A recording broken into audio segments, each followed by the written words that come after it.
யகீனோடு நம்பிக்கையோடு எவர் இந்த இஸ்திக்ஃபாரை ஓதி வருகிறாரோ நிச்சயம் அவருக்கு சொர்க்கம் உறுதி என்றார்கள் நபிகள் நாயகம் ஸல்லல்லாஹு அலைஹி வஸல்லம். உங்களுக்கு ஆசையாக இருப்பது போன்று உங்கள் முகம் எனக்கு காட்டுகிறது. சொர்க்கத்திற்கு அழைத்து செல்லக்கூடிய இஸ்திக்ஃபாரா என்று நீங்கள் ஆவலோடு இருக்கிறீர்கள். 4 வரிதான் நபிகள் நாயகம் கற்றுத் தருகிறார்கள். வாய்ப்புள்ளவர்கள் நீங்கள் தேடி பார்த்து கண்டுபிடித்து தேவையுடையவர்கள் கேட்டு அறிந்து நீங்கள் அதை மனனமிட்டு ஓதி வாருங்கள். அல்லாஹும்ம, உலகத்தில் வாழும் சமயத்தில் பல நேரங்களில் இறைவனுக்கு மாற்றமாக, சொல்லப்போனால் பாவமான வழிகளில் நாம் வீழ்ந்து விடுகிறோம். பாவமே செய்யாதவர்கள் உலகத்தில் இல்லை என்று சொல்லும் அளவிற்கு ஏதோ ஒரு கட்டத்தில், இப்பொழுது சிறப்பானவர்களாக இருக்கலாம், நம் வாழ்க்கையில் நாம் கடந்து வந்த காலங்களில் ஏதோ ஒரு நேரத்தில் தவறிழைத்திருக்கலாம். தவறிழைப்பதும் பாவம் செய்வதும் தான் மனிதனுடைய இயல்பு. ஆதமுடைய மனிதர்கள் எல்லோருமே பாவம் செய்பவர்கள் தான் என்று நபிகள் நாயகம் ஸல்லல்லாஹு அலைஹி வஸல்லம் சொல்லிவிட்டு, பாவம் செய்பவர்களில் சிறந்தவர்கள் அல்லாஹ்விடத்திலே உங்களுடைய பாவங்களை நினைத்து வருந்தி மன்னிப்பு கேட்பவர்கள் தான் என்றும் அடையாளப்படுத்தினார்கள் நபிகள் நாயகம் ஸல்லல்லாஹு அலைஹி வஸல்லம். பாவ மன்னிப்புக்கு இஸ்லாம் வைத்திருப்பது போன்றுண்டான எளிமையான வழி எங்கேயும் கிடையாது. பாவம் மன்னிக்கப்பட வேண்டும் என்பதற்காக வேண்டி சில இடங்களுக்கு சென்று லட்சக்கணக்கிலும் கோடிக்கணக்கையும் கொண்டு போய் உண்டியலில் போட்டுவிட்டால் பாவம் போய்விடும் என்று நினைக்கிறார்கள். வேறு சிலர் வேறு ஏதாவது உணவுப் பொருட்களை வாங்கி உடைத்து விட்டால், தேங்காயோ மாங்காயோ, நம் பாவங்கள் எல்லாம் கரைந்து விடும் என்று நினைக்கிறார்கள். சிலர் ஒரு குறிப்பிட்ட நீரில் போய் நீராடிவிட்டால், புனித நீராடிவிட்டால் நம்முடைய உடம்பில் இருக்கக்கூடிய எல்லா பாவங்களும் கரைந்து போய்விடும் என்று நினைக்கிறார்கள். வேறு சிலர் இடைத்தரகரை ஒருவரை வைத்து அவரிடத்திலே தங்கள் பாவங்களை சொல்லி, நீங்கள் இறைவனிடத்திலே பேசி எங்களுக்கு மன்னிப்பு வாங்கித்தாருங்கள், எங்களுக்கும் இறைவனுக்கும் நாங்கள் செய்த பாவத்தால் திரை விழுந்து விட்டது, நீங்கள் தான் அதை நீக்கித்தர வேண்டும் என்று சொல்பவர்களும் இருக்கிறார்கள். இதற்கெல்லாம் மத்தியில் இஸ்லாம் பாவ மன்னிப்பு கேட்க வேண்டும் என்றால் இடைத்தரகர்கள் தேவையில்லை, லட்சங்களையும் கோடிகளையும் கொண்டு உண்டியலில் போட தேவையில்லை, புனித நீராட வேண்டும் என்ற அவசியம் இல்லை, எதுவும் தேவையில்லை. ரகசியமாக உங்களுக்கும் உங்கள் ரப்புக்கும் உங்கள் இறைவனுக்கும் இடையிலே நீங்கள் அமருங்கள், உங்கள் பாவங்களை ஒப்பியுங்கள், செய்த தவறை நினைத்து வருந்துங்கள், இறைவா என்னை மன்னித்து விடு என்று கேளுங்கள். வாய்ப்பிருந்தால் 2 சொட்டு கண்ணீர் விடுங்கள். கண்ணீர் வரவில்லை என்றால் பரவாயில்லை, கண்ணீர் வருவதற்குண்டான முயற்சியை செய்வதை போன்று பாவனை செய்யுங்கள், போதும், உங்கள் பாவம் மன்னிக்கப்பட்டுவிடும் என்று மிக எளிமையான வழியை இஸ்லாம் மட்டும்தான் உலகத்திற்கு காட்டுகிறது. ஏனென்றால் பெருமக்களே, பாவ மன்னிப்பு மனிதர்களுக்கு அவசியம். திருக்குரானை நீங்கள் புரட்ட வேண்டும். அல்லாஹ் ஏராளமான சமூகத்தை அழித்ததற்கு காரணத்தை சொல்லுகிற பொழுது சொல்லுவான், வகுல்லன் அஹதுனா பிதம்பி, நாம் அவர்கள் செய்த பாவத்தினால் தான் அவர்களை பிடித்தோம் என்கிறான். சிலர்களை எப்படி பிடித்தோம், எப்படி அழித்தோம்? ஃபமின்ஹும் மன் அர்சல்னா அலைஹி ஹாசிபா, கடுமையான சூறாவளி காற்றை அவர்களின் மீது வீசச் செய்தோம், அதிலே அவர்கள் அழிந்தார்கள். வமின்ஹும் மன் அகதத்துஹு ஸைஹா, கடுமையான சத்தம் ஏற்பட்டது, அந்த சப்தத்தை தாங்கிக் கொள்ள முடியாமல் மாரடைப்பினால் இறந்து போனார்கள்.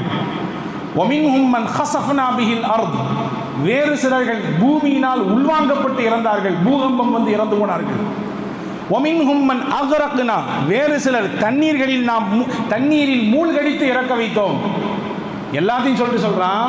இந்த சமூகம் எல்லாம் அழிந்ததற்கு, இந்த வேதனையை சந்தித்ததற்கு காரணம் என்ன? பிதம்பி, அவர்கள் செய்த பாவம், அவர்கள் செய்த அநியாயம், அவர்கள் இறைவனுக்கு மாறாக செய்த அந்த மாறுதல்கள், இதுதான் அவர்களுடைய அழிவுக்கு காரணமானது என்று அல் குர்ஆனிலே அல்லாஹ் ஜல்ல ஷானஹு வ தஆலா தெளிவுபடுத்துகிறான். எனவே அன்பர்களே, பாவத்திலிருந்து மீட்சி பெறுவதும் அல்லாஹ்விடத்திலே மன்னிப்பு கேட்பதும் அடியார்களின் மீது மிக மிக அவசியமானது. நீங்கள் இங்கே 2 விஷயத்தை புரிந்து கொள்ள வேண்டும். திருக்குர்ஆனிலே அல் நிசா என்ற அத்தியாயத்திலே தொடர் 2 வசனத்திலே யாருக்கு அல்லாஹ் பாவத்தை மன்னிப்பான், யாருடைய பாவத்தை அல்லாஹ் மன்னிக்க மாட்டான், பாவத்திற்கு மன்னிப்பதற்கு தகுதி படைத்தவர்கள் யார், யாருடைய பாவங்கள் எல்லாம் மன்னிக்கப்படாது என்ற ஒரு அற்புதமான அளவுகோலை அல்லாஹ் குர்ஆனிலே சொல்கிறான். இன்னம தௌபத்து அலல்லாஹி லில்லதீன யஅமலூன ஸூஅ பிஜஹாலா ثم يتوبون من قريب فاولئك يتوب الله عليهم. அறியாமையினால் தெரியாமல் சிலர்கள் ஏதோ ஒரு கட்டத்தில் இளமை துடிப்பில் அல்லது கையில் காசு கொளித்திருந்த அந்த சமயத்தில் அல்லது ஏதோ ஒரு நிர்பந்தத்தில் ஒரு சூழலில் தவறு செய்து விட்டார்கள். தவறை நினைத்து வருந்தி காலதாமதம் செய்யாமல் உடனடியாக அல்லாஹ்விடத்திலே மன்னிப்பு கேட்டார்கள். அல்லாஹ் சொல்றான், ஃபஉலாயிக யதூபுல்லாஹு அலைஹிம், அவர்களுடைய அந்த தௌபாவை, மன்னிப்பை, பாவ மன்னிப்பை நாம் ஏற்றுக்கொண்டோம் என்று அல்லாஹ் சொல்கிறார். இன்னைக்கு தானே செஞ்சிருக்கோம், பார்த்துக்கலாம், ஒரு வருஷம் வரட்டும், இப்போ தானே ரமதான் பேருக்கு, அடுத்த ரமதான் வரட்டும், சரி எல்லாம் செஞ்சு முடிச்சுட்டு கடைசியில் ஒரு ஹஜ்ஜி பண்ணிக்கலாம். ஹஜ்ஜி பண்ணால் எல்லா பாவம் போய் கழுகப்பட்டு சுத்தமானவர்களாக அன்று பிறந்த பாலகனாக மாறிவிடுவோமே என்றெல்லாம் தாமதப்படுத்த மாட்டார்கள். உடனுக்குடன் அவர்கள் பாவ மன்னிப்புக்கு அவர்கள் தங்களை தயார்படுத்திக் கொள்வார்கள். இறைவனிடத்தில் அவர்கள் கேட்பதற்கு முயற்சிப்பார்கள். இவர்களுடைய பாவத்தை அல்லாஹ் மன்னிச்சார். அடுத்த வசனத்தில் சொல்றான், வலைசதி தௌபத்து லில்லதீன யஅமலூன ஸய்யிஆத் ஹத்தா இதா ஹலர அஹதஹுமுல் மௌத். சிலர்களுடைய தௌபாவை, பாவ மன்னிப்பை அல்லாஹ் ஏற்க மாட்டான். யாருடைய தௌபாவை ஏற்க மாட்டான்? யாருடைய மன்னிப்பை ஏற்க மாட்டான்? காலதாமதம் செய்து செய்து ஒரு கட்டத்தில் அவர்கள் மரண வாயிலுக்கு வந்து விடுவார்கள், மரணத்தினுடைய வாசலுக்கு வந்து விடுவார்கள். அப்போ கேட்பாங்க, யா அல்லாஹ் என்னை மன்னிச்சிடுறா அல்லாஹ் அப்படின்னு. அவர்கள் அந்த நேரத்தில் செய்யக்கூடிய பாவ மன்னிப்பு ஏற்றுக்கொள்ளப்படாது என்று அல்லாஹ் சொல்கிறார். 60 வருடம் 70 வருடம் எத்தனை நாட்கள் உங்களுடைய வாழ்க்கையில் வந்து போனது, எத்தனை சந்தர்ப்பங்கள் உங்களுக்கு வாய்க்கப்பட்டது, அப்பொழுதெல்லாம் கேட்காத பாவ மன்னிப்பு இப்பொழுது மரணத்தை கண்ணுக்கு முன்னால் பார்க்கிற பொழுது வருகிறதா? மரணத்தினுடைய ஓசை கேட்கிற பொழுது நாம் எழுகிறதா மன்னிப்புக்கு? இப்பொழுது உங்களுக்கு மன்னிப்பு கிடையாது. 2 நபர்களுக்கு மட்டும் மன்னிப்பு கிடையாது. யார் இறை நிராகரிப்பிலேயே மரணித்து போய்விடுகிறார்களோ அவர்களுக்கும் மன்னிப்பில்லை. கடைசியில் மரண தருவாயில், மரணத்தினுடைய வாசலிலே சக்கராத்தில் வந்து கொண்டு யார் பாவ மன்னிப்பு கேட்கிறார்களோ அவர்களுக்கும் மன்னிப்பில்லை என்று அல்லாஹ் சொல்கிறார். இப்போ அன்பிற்குரியவர்களே, பாவ மன்னிப்பு யாருக்கு உண்டு யாருக்கு இல்லை என்பதை திருக்குர்ஆனிலே அல்லாஹ் அழகாக தெளிவுபடுத்துகிறான். இப்போ மூமின்களுடைய பண்பு தங்களுடைய பாவங்களை நினைத்து வருந்த வேண்டும், அல்லாஹ்விடத்திலே மன்னிப்பு கேட்க வேண்டும். பாவ மன்னிப்பு கேட்கிறதின் மூலமாக 6 விதமான பலன்கள் நம்முடைய வாழ்க்கையிலே கிடைக்கும். 6 விதமான பலன்கள். எனவே தான் நபிகள் இன்னி அஸ்தக்ஃபிருல்லாஹ வ அதூபு இலை ஃபீ குல்லி யௌமின் 70 மர்ரா வ ஃபீ ரிவாயா 100 மர்ரா, ஒரு அறிவிப்பிலே வந்திருக்கிறது. நபிகள் சொல்வார்கள், ஒரு நாளைக்கு 70 முறை நான் பாவ மன்னிப்பு கேட்பேன். இன்னொரு அறிவிப்பிலே வருகிறது 100 முறை அல்லாஹ்விடத்திலே மன்னிப்பு கேட்கிறேன் என்று. ஏன் கேட்க வேண்டும்? ஏன்? எல்லா முன்பின் பாவங்களும் மன்னிக்கப்பட்ட, யக்ஃபிரு லக்கல்லாஹு மா தகத்தம மின் தம்பிஹி வ மா தஅக்கர், உங்கள் முன்பின் பாவங்கள் எல்லாம் மன்னிக்கப்பட்டு விட்டது என்று இறை தூதர் முஹம்மது நபி ஸல்லல்லாஹு அலைஹி வஸல்லம் அன்னவர்களை பற்றி பிரகடனப்படுத்திய ரப்புல் ஆலமீன் அந்த இறுதி தூதர் தன் வாழ்க்கையில் வளமையான செயல்களில் ஒன்றாக வைத்திருக்கிறார்கள் பாவ மன்னிப்பு கேட்பதை.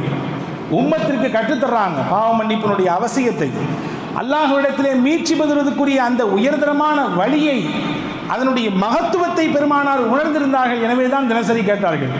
அப்படி நாம் பாவ மன்னிப்பு கேட்கிற பொழுது 6 விதமான பலன்களை நம்முடைய வாழ்க்கையில் நாம் அனுபவிக்கலாம். அதிலே முதல் பலன் என்ன தெரியுமா? குர்பும் மினல்லாஹ், அல்லாஹ்வுடைய புறத்திலிருந்து நமக்கு ஒரு நெருக்கம் ஏற்படும். இறைவனுக்கும் நமக்கும் இடையிலே ஒரு நெருக்கம், பந்தம் இறுக்கமாகும். இது பாவ மன்னிப்பின் மூலமாக மட்டும்தான் கிடைக்கும். திருக்குர்ஆனில் ஆலு இம்ரான் என்ற அத்தியாயத்திலே மக்களில் ஆகச் சிறந்தவர்கள் யார் என்று உங்களுக்கு அறிவித்து தரட்டுமா என்று அல்லாஹ் கேட்பான். ஒரு வசனத்திலே ஆகச் சிறந்த மனிதர்கள் யார் என்று உங்களுக்கு அறிவிக்கட்டுமா என்று கேட்ட ரப்புல் ஆலமீன், அவர்களுக்கு நான் கொடுக்கக்கூடிய சன்மானம் என்ன? சொர்க்கம். அதையும் தாண்டி அவர்களுக்கு நான் கொடுக்கக்கூடிய வெகுமதி என்ன? என்னுடைய பொருத்தம் என்று சொல்லிவிட்டு அவர்களுடைய தன்மையை குறிப்பிடுகிறான். அவர்கள் உண்மையாளர்களாக இருப்பார்கள், அவர்கள் பொறுமையாளர்களாக இருப்பார்கள் என்று பட்டியலிடுகிற பொழுது அதிலே முக்கியமாக ஒன்றை பட்டியலிடுகிறான். பில் அஸ்ஹா அல் முஸ்தக்ஃபிரீன பில் அஸ்ஹார், அதிகாலை பொழுதிலே இறைவனிடத்திலே பாவ மன்னிப்பு கேட்கக்கூடியவர்களாக இருப்பார்கள், இறைவனிடத்திலே இஸ்திக்ஃபார் செய்யக்கூடியவர்களாக இருப்பார்கள். இவர்களுக்கும் எனக்கும் இறையிலே இருக்கக்கூடிய பந்தம் எப்படிப்பட்டது என்றால், அவர்கள் இந்த உலகத்தை விட்டு பிரிவதற்கு முன்பாகவே அவர்களுக்கென்று நான் எல்லா விஷயத்தையும் தயார் செய்து விட்டேன். ரெடியா இருக்குது. அவருக்கு நேரா வர வேண்டியது, உள்ள போயிட வேண்டியது. சொர்க்கம் என்பதை தாண்டி என்னுடைய பொருத்தம் அவர்களுக்கு உண்டு என்று ரப்புல் ஆலமீன் அல்லாஹ் திருக்குர்ஆனில் சொல்வார். இப்போ இறைவனுக்கும் நமக்கும் நெருக்கம் வேண்டும் என்றால் முதலாக நாம் பாவ மன்னிப்பை நம் வாழ்க்கையில் அதிகப்படுத்த வேண்டும். இரண்டாவது, உளச்சுத்தம், உள்ளம் தூய்மை அடையும். இஸ்திக்ஃபாரின் மூலமாக உள்ளத்தில் இருக்கக்கூடிய அசடுகள், அழுக்குகள், நம் உள்ளத்தில் படிந்திருக்கக்கூடிய தீய எண்ணங்கள் எல்லாம் அகற்றப்படும். நபிகள் சொல்வார்கள் தானே, ஹதீஸிலே வந்திருக்கிறது, இன்னல் அப்த இதா அதுனப தன்பன் நுக்கித்தத்து ஃபீ கல்பிஹி நுக்தத்துன் சௌதா. ஒரு தவறு செய்கிறான் ஒரு அடியான், ஒரு பாவம் செய்கிறான், ஒன்றுமில்லை வைத்துக் கொள்ளுங்கள், வெளியே போகிறார், அந்நிய பெண் தவறுதலாக தன் பார்வையிலே விழுந்து விடுகிறாள். அந்த பார்வையை கொஞ்ச நேரம் தொடர்ந்து விட்டார். ஒரு பாவம் தானே, அந்நிய பெண்ணை பார்ப்பது ஒரு பாவம் தான். பேசக்கூடாத ஒரு வார்த்தையை பேசிவிட்டார், தொடக்கூடாத ஒன்றை தொட்டு விட்டார், ஒரு பாவம். பாவம் செய்தவுடன் என்ன ஏற்படுகிறது? அவருடைய உள்ளத்திலே ஒரு கரும்புள்ளி விழுகிறது. அந்த கரும்புள்ளியை எது அழிக்கும்? லப்பரை கொண்டு, எரேசரை கொண்டு அழிக்க முடியுமா? அதை அழிக்கக்கூடிய சாதனம் எது? அல்லாஹ்வின் தூதர் சொன்னார்கள், ஃபஇன் தாப சுகில கல்புஹு. அவர் அல்லாஹ்விடத்திலே மன்னிப்பு கேட்டால், பாவ மன்னிப்பு கேட்டால், அவருடைய உள்ளத்திலே விழுந்த அந்த கரை நீங்கிவிடும், உள்ளம் சுத்தமாகிவிடும். பாவ மன்னிப்பு கேட்கல என்ன ஆகும் என்றால், ஃபஇன் ஜாத ஜாதத்து, அந்த பாவ மன்னிப்பு கேட்காமல் அப்படியே விட்டுவிட்டால் அந்த கரை விழுந்து விழுந்து ஒரு கட்டத்திலே உள்ளமெல்லாம் துரு ஏறி போய்விடும். இதை குறித்து தான் திருக்குர்ஆனில் அல்லாஹ் கல்லா பல்ரான் அலா குலூபிஹிம் மா கானூ யஃஅலூன், அவர்கள் செய்த தவறின் காரணமாக அவருடைய உள்ளமெல்லாம் துரு அடைந்து விட்டது என்று அல்லாஹ் சொல்கிறான். இப்போ பாவ மன்னிப்பினால் உள்ளத்தில் இருக்கக்கூடிய அழுக்கு, அசுத்தம் எல்லாம் நீக்கப்பட்டு உள்ளம் தூய்மை அடையும். இது இஸ்திக்ஃபாரால் கிடைக்கக்கூடிய இரண்டாவது பலன். மூன்றாவது பலன் என்ன என்றால், உலகத்திலே கவலை இல்லாதவர்கள் யாரும் இல்லை, கஷ்டம் இல்லாதவர்கள் யாரும் இல்லை, சிரமம் இல்லாதவர்கள் யாரும் இல்லை.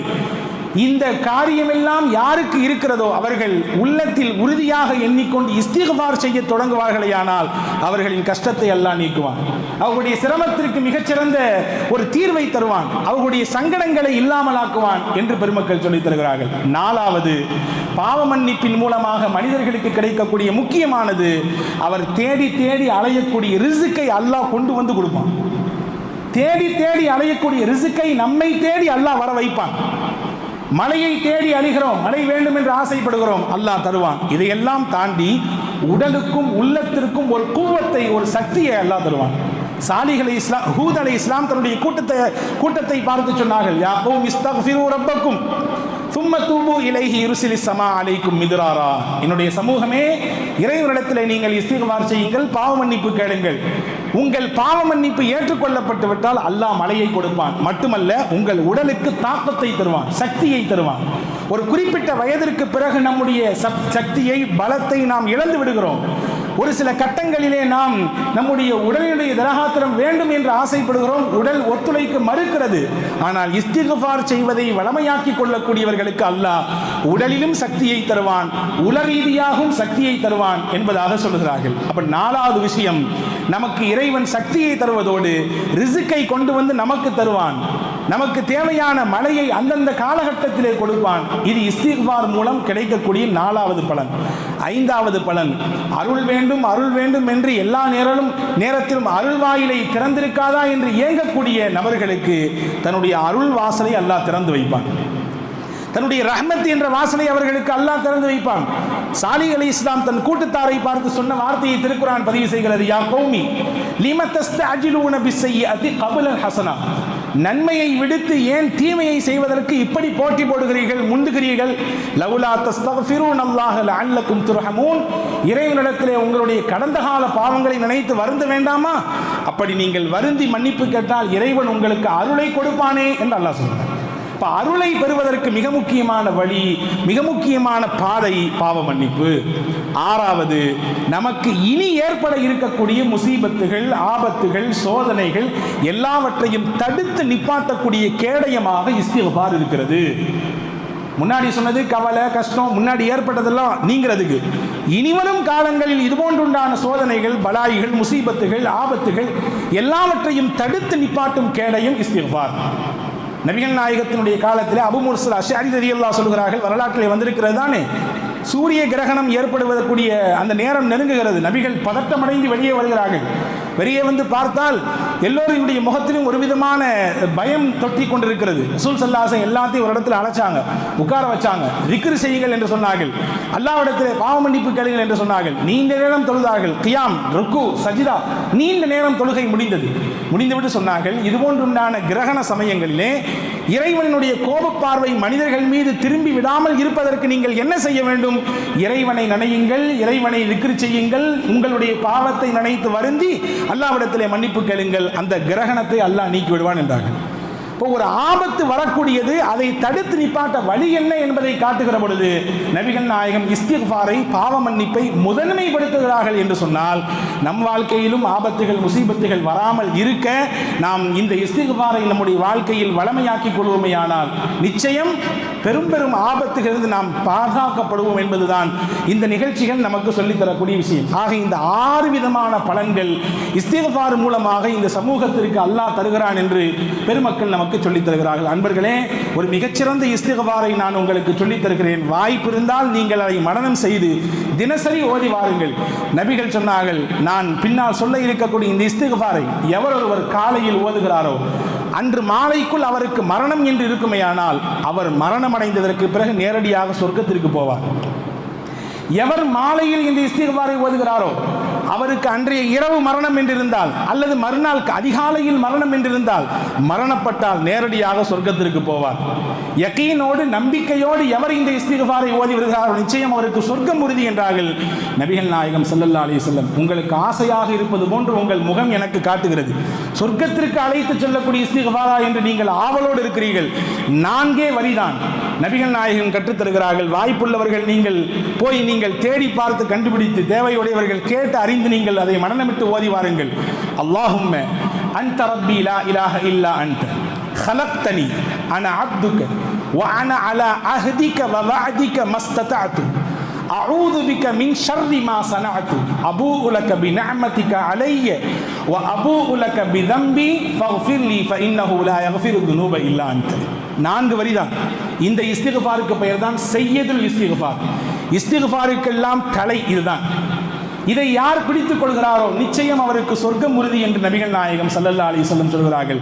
எத்தனையோ வரிகளை நாம் மனனமிட்டுக் கொள்கிறோம், எத்தனையோ விஷயங்களுக்காக வேண்டி நேரம் எடுத்து அதிலே கவனம் எடுத்து அதை உள்வாங்கிக் கொள்கிறோம், அதை செயல்படுத்த முனைகிறோம்.